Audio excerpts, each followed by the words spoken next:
Hello friends, welcome back to my channel. আশা করি সবাই ভালো আছো, আমিও ভালো আছি। তো বেচুর আসল রূপ আমাদের সবার কাছে সামনে রয়েছে, কিন্তু তবুও এমন অনেক কিছু ছোট ছোট জিনিস আমাদের এসে যেন চিমটি কাটছে। একটু হলেও চোখ বড় বড় হয়ে যাচ্ছে, কারণ অনেক কিছু হয়তো বা ভিতরে রয়েছে, ধীরে ধীরে সেগুলো সামনে আসছে বা হয়তো আরও আসবে। যেমন কিনা দিদির সঙ্গে রঙ্গতামাশার কিছু ঘটনা, যেটা কিনা দিদি হেসে হেসে তো বলছে মজা করেছি, সেটা না বলার কি আছে। ভাই তো বলুক আগে, তারপর আমি আরও এক্সপ্লেনেশন দেবো। তো সেই মজার গল্প কি ভাইয়ের মুখ দিয়ে বেরোবে? ভাইয়ের তরফ থেকে কিছু অ্যান্সার কি আসবে?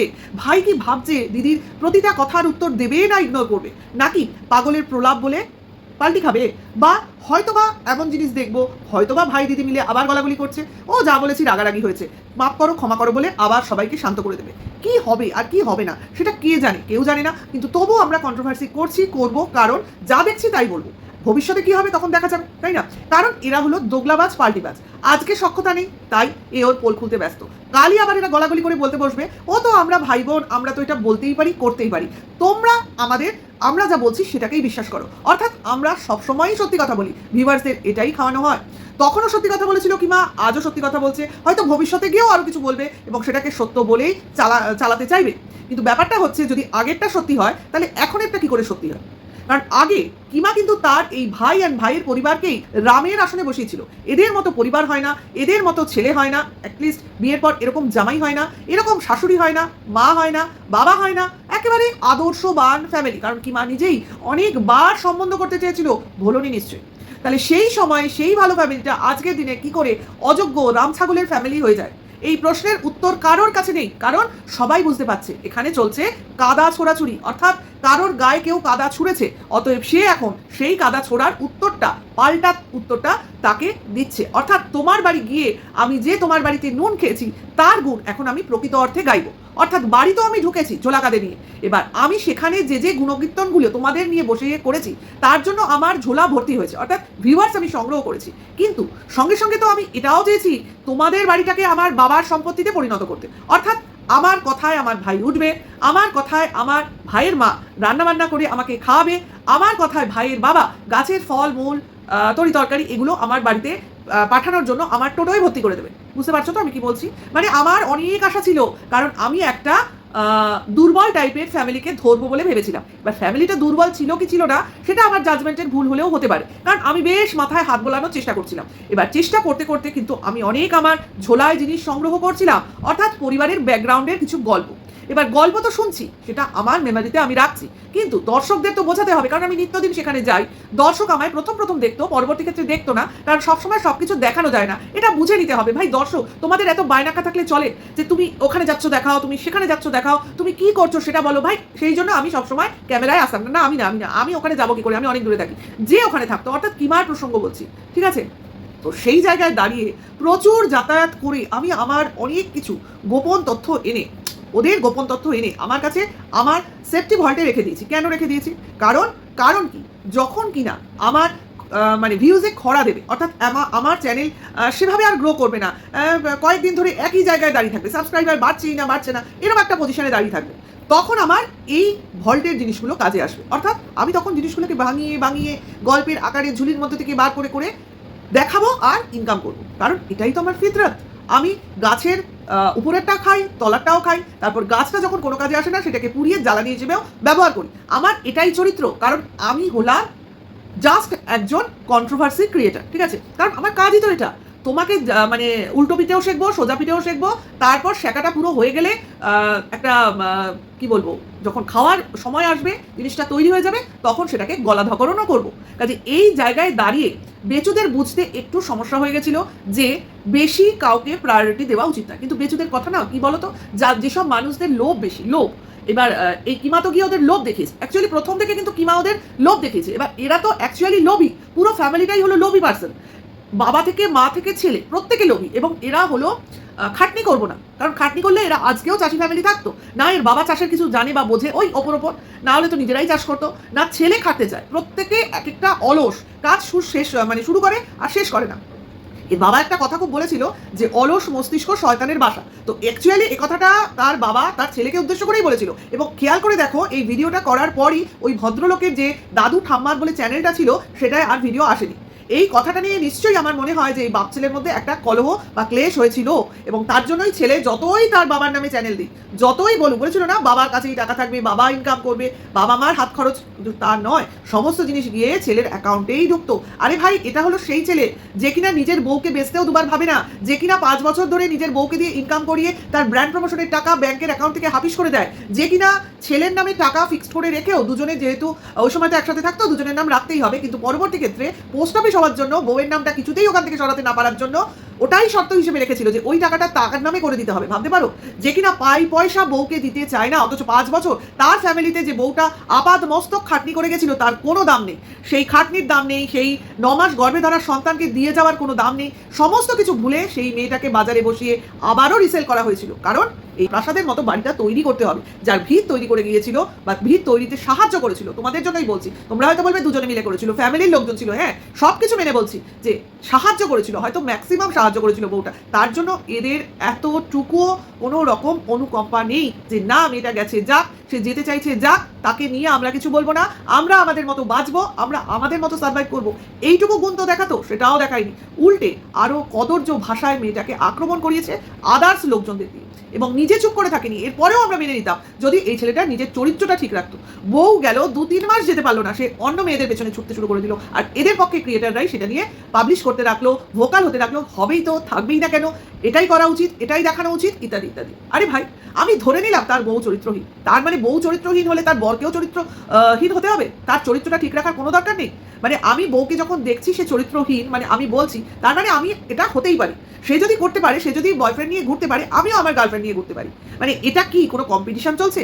অথচ যেখানে বাচ্চাটা হচ্ছে বলির বকরা, বাচ্চাটার প্রতি কারোর কোনো নজর নেই, যেখানে রয়েছে তারাই তো নজর দেবে, যে চলে গেছে সে তো নজর দিতে পারছে না, কারণ তাকে নজর দিতে দেওয়াই হচ্ছে না, অলরেডি বাচ্চাটার কাছে তার মাকে মেরে ফেলা হয়েছে, সেখানে বাচ্চাটা কি করে তার মাকে পাবে বা মা কি করে বাচ্চাটাকে পাবে, এই ব্যাপারটা কেউই কোনোভাবে কোনো রকমভাবে ক্লারিফিকেশন দেয় না। অথচ এই ফ্যামিলির কেউ এই বাচ্চাটার যত্ন করে না, না এই বাচ্চাটার সম্বন্ধে ভাবে, ভবিষ্যৎ নিয়ে ভাবে, কিছুই ভাবে না, এরা শুধু ভাবে গাছপালা যেভাবে লাগালেই আস্তে আস্তে বড় হয়ে যায় এবং একটা সময় ফল দেয়, সেইভাবেই বাচ্চাটাও ধীরে ধীরে ওই জল আর খাবার দিলেই আস্তে আস্তে বড় হয়ে যাবে এবং একটা সময় সে ফল দেবে, অর্থাৎ খাটনির উপযুক্ত হয়ে পড়বে। এবং এই ফ্যামিলিতে খাটারই দাম আছে, যে খাটতে পারবে তারই যত্ন হবে, যে খাটতে পারবে তারই এরা তাদেরকেই এরা বাড়িতে থাকতে দেবে, আর যে মানুষটা খাটতে পারবে না তাকে এই বাড়িতে তারা রাখবেও না। এটা তোমরা জেনে রেখো, আজকে এই যে বাবা বয়স হয়েছে, মায়ের বয়স হয়েছে, এরা যদি খাটতে না পারে, বিছানায় শুয়ে পড়ে, তোমরা জেনে রাখো বেচু এদের কখনোই দেখভাল করবে না, করবেই না, কারণ সেটা ওর পক্ষে একটা ফালতু খাটনি, ফালতু খরচ হয়ে যাবে। তার জন্য এই দুটো লোক মরতে মরতে হলেও খাটে। আজকে তার বউকে বাড়ি থেকে কেন যেতে হয়েছে, সেই যে ব্যাপারের এখন কিমা বলতে বসে ওই 3 দিন অনেক কিছু হয়েছে, অনেক কিছু হয়েছে, আরে অনেক কিছুই তো হয়েছে। আজকে বউ যেটা না জেনে বুঝে একটা দোষ করে ফেলেছিল, যেটাকে কিনা বেচু ইচ্ছা করলে জিনিসটা মানিয়ে গুছিয়ে নিতে পারতো, কারণ তার কাছেই তার বউ ছিল, এমন নয় বউটা বাইরে বেরিয়ে গিয়ে অন্য কারোর সঙ্গে ফর্টিনটি করছিল, ঠিক আছে, তার কাছেই ছিল, শুধু ফোন, শুধু চ্যাট, যার মাধ্যমে কিছুই হয় না। আজকে হয়তো অনেক ফ্যামিলির বাবা মার মেয়েরা বা ছেলেরা এরকম ভুল করে ফেলে, আরে কিমার ছেলেই কত বড় ভুল করে ফেলেছে, তো কিমার ছেলে কি কিমার ছেলেকে বাড়ি থেকে বার করে দিয়েছে? আরে তার ভুলটাকে শুধরে নিয়ে তাকে একটা সঠিক রাস্তা দেখিয়ে, আজকে তো যাই হোক সেই পুরনো রাস্তায় তো নেই, একটা সময় যেটা কিমা দেখাশোনা করতে পারেনি নিজের ভুলের কারণে, সে বুঝতে পেরেছে যে ছেলেকে সে তার সঠিক সময় দিতে পারেনি, তার জন্যই ছেলে বিফলে বাজে রাস্তায় চলে গেছিল। তখন সেই রাস্তাটা থেকে ফিরিয়ে আনার জন্য যা যা করণীয় নিশ্চয়ই কিমা করেছে, তার জন্য ছেলেটা আজকে আন্ডার এজে বিয়ে করে হোক, যেভাবে হোক সংসারের মধ্যে রয়েছে, বাউন্ডুলে হয়ে যায়নি বা নেশাখোর হয়ে যায়নি। আমি যেটা বলছি সেটা আশা করি তোমরা বুঝতে পারছো। হ্যাঁ ভুল হয়, হ্যাঁ কেন ভুল হবে, একটা বাবা মার দ্বারা কেন ভুল হবে যদি বলো, তাহলে সেক্ষেত্রে অবশ্য করেই কিমার প্রচন্ড দোষ ছিল, নিশ্চয়ই ছিল, দোষ ছিল বলেই ছেলেটা সঠিক রাস্তায় ছিল না। ঠিক আজকে বেচুর ক্ষেত্রেও কিন্তু সেই ব্যাপারটাই হয়েছিল, সে সঠিক রাস্তায় ছিল না বলেই তার বউটা সঠিক পথে ছিল না, এবং এই জায়গাটায় কিন্তু তার হাজবেন্ড, যেহেতু তার এজ বেশি, এদের এজ গ্যাপটা তো বেশি, তার জন্য এদের মন মানসিকতাটাও একটু হয়তো এ ম্যাচিওর বেশি, এ কম ম্যাচিওর, অর্থাৎ এ দুনিয়া বেশি দেখেছে, এ কম দুনিয়া দেখেছে, এ পয়সা দেখে আত্মহারা হয়েছে, ও পয়সা দেখে সেটাকে জমানোর বেশি টেন্ডেন্সি লাগে, তার জন্যই ফারাকটা। তো সেক্ষেত্রে কি করা উচিত ছিল, একজন বড় অভিভাবক হিসেবে তার এই ব্যাপারটাকে গুছিয়ে, বউকে বুঝিয়ে, হ্যাঁ তার একটা অন্যায় করেছে তার শাস্তি দিয়ে তাকে বাড়িতেই রাখা উচিত ছিল। তার শাশুড়ির এটা করা উচিত ছিল যে বৌমা তো ঘরে থেকে করেছে, বাইরে তো গিয়ে করেনি, তো একে বুঝিয়ে বাজিয়ে, একে বুঝিয়ে সুঝিয়ে রাখি না, একে রাখার এদের কারোরই ইচ্ছা ছিল না, কিন্তু প্রথমে নয়। এই জায়গায় তোমরা একটা পয়েন্ট ভুলে যাচ্ছ, সালিশি সভা অবধি তো একটা গন্ডগোল চলেছে, সেখান থেকে এই মেয়েটা অর্থাৎ বউটা কিন্তু তার নিজের সমস্ত দোষ সেই সবাই স্বীকার করে এসছে, এবং সেই সবাই সে এটাও বলে এসেছিল সে কোনো দিন এই সোশ্যাল মিডিয়ায় মুখ দেখাবে না, অর্থাৎ সে আর ব্লগিং এ পার্ট হবে না, কিন্তু সে সংসারে থাকবে, সে ছেলে স্বামী সংসার নিয়ে সেই বাড়িতেই থাকবে, কিন্তু ব্লগিং এ আসবে না। আশা করি বুঝতে পারছো। এই যে একটা কথা, এই কথাতে বেচুর টনক নড়েছিল যে আজ যদি যে বউকে ভাঙিয়েই এই ব্লগিং চ্যানেল, এই মানে এত প্রতিপত্তি, সবে টাইলস আসবে আসবে করছে, টাইলস দেখে এসছে দোকানে, আজকে যদি সেই বউই ব্লগিংয়ে না থাকে তাহলে ও কাকে নিয়ে ভিডিও করবে? বুঝতে পারছো? তো সেই জায়গা থেকেই শুরু হয়ে গেছিল বেচুদের প্ল্যানিং প্লটিং, যে আজকে যখন এ সোশ্যাল মিডিয়ায় থাকবেই না তাহলে একে রেখে আমাদের কি লাভ, সেইটা বোঝানোর জন্যই এরা সমস্ত জিনিস তখন থেকেই বোঝাচ্ছিল। আশা করি যদি কিমা এই প্রসঙ্গে মুখ খোলে এই প্রসঙ্গ নিয়েই কথা বলবে, এবং এই যে বউ বাড়ি ছাড়া হলো তার পেছনে এই মা ছেলের কতটা অবদান ছিল সেটাই হয়তো কিমার মুখ থেকে আমরা শুনবো। অর্থাৎ বাড়ি ছাড়া হবার নিশ্চয়ই তার বউয়ের ইচ্ছা ছিল না, কারণ যদি ইচ্ছা থাকতো তাহলে ওই মা যখন মেয়েকে রেখে বাপের বাড়িতে গেল, আমি টিনার মার কথা বলছি, তখনই কিন্তু টিনা তার মার সঙ্গে চলে যেত, সে রাত্রিরে থাকার জন্য ওখানে বসে থাকতো না। ঠিক আছে, বুঝতে পারছো? ওরাও এইসব সুযোগেরই অপেক্ষায় ছিল, অর্থাৎ মা থাকতে মেয়েকে বেশি উত্তক্ত করতে পারছিল না, মাও গেছে আর ওরা উত্তক্ত করতে শুরু করে দিয়েছে। তো এইগুলোরই রিফ্লেকশন, যেগুলো হয়তো আমরা ভবিষ্যতে জানবো। কারণ বলে না, ভগবান কিন্তু উপর থেকে সব দেখে, ভেতরের কথা কে বলবে আমাদের? এই টিনু তো নিজের মুখ একটুও খোলেনি, কখনো খোলেনি। তো না খোলার ফল হিসেবে কি আমরা সবসময় কোনো কিছু না জেনে থাকবো? তো তার জন্যই হয়তো কিমা সেই সময় সেই বাড়িতে গেছিল, ভেতরের কথা জেনেছিল বা অনুমান করেছিল, বা আশপাশের বাড়িতে তার বান্ধবী ললিতার কাছ থেকে অনেক কিছু খবর সংগ্রহ করেছিল। এরকম অনেক অনেক তথ্য থাকতে পারে যেটা কিনা ভবিষ্যতে হয়তো বা আমাদের সামনে আসবে। তবে হ্যাঁ, কিমা যে কি কালসাপ সেটা তো বেচু এখন হাড়ে হাড়ে বুঝছে, ওয়াইটিবাসী প্রত্যেকে জানে, আর আমরা তো এখন চিনেই গেছি। কারণ এই কাল সাপ শুধুমাত্র দংশনই করে, তার সেই জাতটাই সে দেখাচ্ছে। দেখো ভাই, একটা কথা, আমি যখন যাকে সাপোর্ট করব তখন কিন্তু আমি তাকে সেইভাবেই সাপোর্ট করব, তার ভালো দিকটাকে নিয়েই বলবো। হ্যাঁ, যদি সে কিছু অন্যায় করে তো সেটাকে নিয়ে আমি পাবলিকলি তাকে শাসন করবো। এবার যদি তার আমাকে পছন্দ না হয় আমি সাইলেন্টলি সেখান থেকে বেরিয়ে যাবো, তাকে নিয়ে আর বলবোই না, ভাবনা চিন্তাতেও সে থাকবে না, তাই না? তো এই জায়গাগুলোই হয়ে গেছে। কিমা শুধু কি বেচু পোক করছে না, কিমা কিন্তু এই 4-5 মাস চুপ করে থাকলেও পোকিং কিন্তু চালিয়ে গেছে, সে ঢ্যাঁড়সকে দিয়েই হোক আর অন্যকে দিয়েই হোক, ঢ্যাঁড়সকে দিয়েই করেছে আর অন্য কে ছিল, যাই হোক, পোকিং কিন্তু শুধুমাত্র বেচু করেনি, কিমাও করেছে। হ্যাঁ, নিজেকে সাইলেন্ট দেখিয়ে পিছন থেকে করেছে, অনেকভাবে করেছে, তার জন্যই বেচু বাধ্য হয়ে এই ভিডিওটা করেছে, আর কিমা এটাকে করিয়েছে। ঠিক আছে, আজ করিয়েছে কেন, এই কথাগুলো বলবো বলে। আর বেচুকে আজকে ভাই, একেবারে সত্যবাদী যুধিষ্ঠির, আদর্শ ছেলে, আদর্শ জামাই ইত্যাদি, আদর্শ বাবা, যে বাবা কিনা ছেলেকে মাথায় করে রাখে, প্রাণের থেকে প্রিয়, ভালোবাসে, যা করে ছেলের কথা ভেবে করে, সেই ছেলে এখন রাম ছাগলে পরিণত হয়েছে, ভাবা যায়? তাহলে কিমা কি জানে, কিমার কি দৃষ্টিশক্তি রয়েছে সে তখন বোঝেনি? তার মানে এতদিন পর ঘাকে, ওদিক থেকে ধাক্কাকে, জুতোর বাড়িকে, ওর মনে হয়েছে যে যার সঙ্গে মিশেছিলাম, যার কপালে ফোঁটা দিয়েছিলাম, যাকে টাকা পয়সা গিফট বাড়ি বাড়ি বয়ে দিয়ে এসেছিলাম, সে অ্যাকচুয়ালি একজন রাম ছাগল।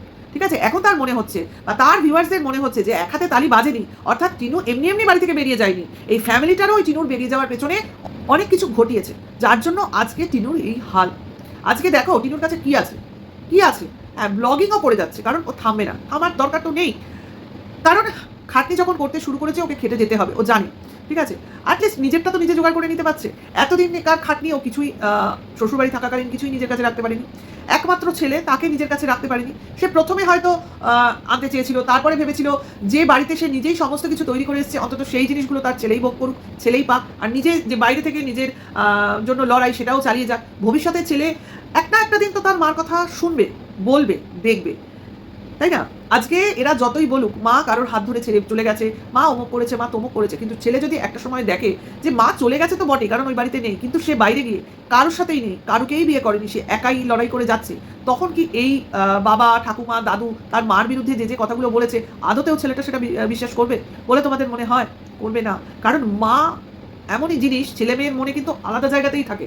কাজেই ছেলের মনে কিন্তু সবসময়ই এই প্রশ্নটার উদয় হবে যে কেন, এর ভেতরে কি আছে, কি ঘটেছে, অ্যাকচুয়াল জিনিসটা কি। আর এই ওয়াইটির প্রতিটা চ্যানেল, প্রতিটা ক্রিয়েটার, প্রতিটা ঘটনার বিশদ বিবরণ তো প্রত্যেকের কাছে রয়েছে। কাজেই ছেলে যদি ইউটিউবার হয়ও ভবিষ্যতে, বা ইউটিউবে তার গতিবিধি থাকে এই বাবার দৌলতে, তো অ্যাকচুয়ালি সমস্ত ঘটনা তার কাছে পরিষ্কার হয়ে যাবে, তাই না? এই যে এত লোকের এত কথা, এত দোষারোপ, এত গুণ বিচার, এত দোষ বিচার, তো সব কিছুই ছেলের মধ্যে কিন্তু প্রভাব ফেলবে। এবং এই জিনিসটাই বেচু ছেলের জীবনে একটা বিশাল ঝড়ের মতো এনে দিয়েছে, যেটা কিনা আমি অনেক আগে বলেছিলাম। আজকে বউ চলে গেছে, সেই জিনিসটাকে যদি বেচু ইগনোর করতো এবং শুধুমাত্র ছেলের পারভারিশের দিকে মনোযোগ করতো, আজকে বেচু যেখানে আছে তার থেকে অনেক উপরে থাকতো এবং সবার মনে একটা জায়গা করতে পারতো, যেটা কিনা এই অতি লোভে নিজের জায়গাটাকে নষ্ট করেছে। আর এই লোভের পথটা কে দেখিয়েছে? কিমা, যে তুমি আমার কথা মতো চলো, তুমি এটা পাবে, তুমি আমার কথা মতো চলো, ওটা পাবে, আমি ভিউয়ার্সদের বুঝিয়ে এটা নিয়ে আসবো, ওটা নিয়ে আসবো, এই যে পেতে পেতে পেতে পেতে একটা লোভ তৈরি হয়েছে। তো সেই লোভে আজকে দেখো বেচুর বাড়ির ইট থেকে পাথর, বাড়ির ঘরের দরজা থেকে গেটের দরজা, খাট থেকে জলের বাটি অবধি, জামা থেকে আলমারি অবধি সমস্ত জিনিস নাকি ভিউয়ার্সদের গিফটস, সবই নাকি দান। তাহলে এইভাবেও ফান্ডিং হয়? তাহলে এত গিফটস যখন মানুষ মানুষকে দেয়, আর গিফটস মানে তো তার কোনো মূল্য থাকে না। একটা ছোট জিনিস যদি কেউ উপহার দেয় মোমেন্টো হিসেবে, তো সেটাও গিফটস। তো সেই গিফটস যখন বৃহদাকার নেয়, অর্থাৎ অনেক টাকার পরিমাণে হয়ে যায়, মানে লাখের উপর, হ্যাঁ, হাজার তো ছেড়ে দাও, লাখের উপর, তখন কি সেটাকে ঠিক গিফটস বলে? কেন আসবে লোক, কেন কাউকে দেবে বলতে পারো? শুধুমাত্র ভালোবাসার জন্য মানুষ একটা মানুষকে সবাই মিলে গিফট দিতে পারে? তো কোথাও না কোথাও কেউ না কেউ কোনো না কোনোভাবে কাঁদুনি তো গিয়েছিল যে আমার এটা প্রয়োজন, আমার সেটা প্রয়োজন। কেউ হয়তো বলেছে তোমাকে কি দেবো, তখন তাকে সেটা বলা হয়েছে। এখন তো শুনছি ব্যক্তিগতভাবে ব্যাংক অ্যাকাউন্টও শেয়ার করা হয়েছে, হয়তো ফোন নাম্বারও শেয়ার করে ইউপিআই টাকা নেওয়া হয়েছে। মানে নানানভাবে অনেক কিছু হয়তো ভিতর করা হয়েছে, যেটা কিনা পাবলিকলি ফান্ডিং হয় সেটা হয়। বুঝতে পারছো? আশা করি বোঝা যাচ্ছে। তো এই যে ফান্ডিং, এতে কে সহায়তা করেছে? অবশ্যই কিমা। তার জন্যই কিমা এগুলোকে এইভাবে বলতে পারছে। তাহলে শুধুমাত্র বেচুকে দোষ দিলে হবে না, এই পাপের পথটা দেখিয়েছে কে, তাকেও তো দেখো তোমরা। তো কিমা ছাড়া এই পথটা বেচু কিন্তু চুজ করতে পারতো না। কাজে এই পথের একা পথিক কিন্তু বেচু না, এখানে কিমাও ওর বরাবর সঙ্গী। অর্থাৎ বেচু যদি 100-র মধ্যে 60 ইনকাম করে থাকে, 40 কিমার পকেটে গেছে, এটা তোমরা জেনে রাখো। আবার 50-50ও হতে পারে, আবার 60-40ও হতে পারে, কে বলতে পারে, আবার 100%ও ঢুকতে পারে, হয়তো সব কিছু জানানোই হয়। তো ভিডিওটা এইটুকুই, নেক্সট ভিডিওতে আবার দেখা হবে। কেমন লাগলো অবশ্যই জানিও। সবাই ভালো থেকো, সুস্থ থেকো, ভালো লাগলে লাইক কমেন্ট শেয়ার করো। এখনকার জন্য এইটুকু, টাটা, বাই।